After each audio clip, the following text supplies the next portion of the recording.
Doctor Manmohan സിംഗിന്റെ മൃതദേഹം സംസ്കരിക്കുന്നതിനും സ്മാരകം നിർമ്മിക്കുന്നതിനും പ്രത്യേക സ്ഥലം അനുവദിക്കാത്തതിൽ കോൺഗ്രസിൽ അമർഷം. മൻമോഹൻ സിംഗിനെ ബോധപൂർവം അപമാനിക്കുന്ന നടപടിയാണ് കേന്ദ്ര സർക്കാരിന്റേതെന്ന് കോൺഗ്രസ് വിമർശിച്ചു. അതേസമയം സ്മാരകം നിർമ്മിക്കാൻ സ്ഥലം അനുവദിക്കുമെന്ന് കേന്ദ്ര സർക്കാർ വ്യക്തമാക്കി.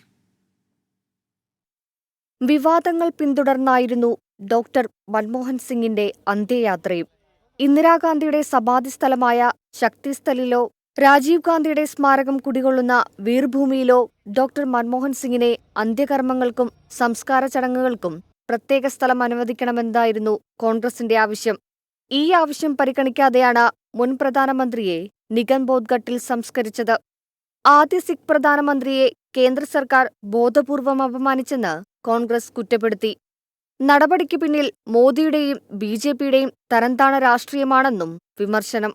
This is an unwanted controversy which the government of India and particularly the BJP must have avoided. The way BJP wants to treat the beloved leaders of India on partisan way is unacceptable, and we hope that the government doesn't discriminate on these kind of things regarding the political affiliations.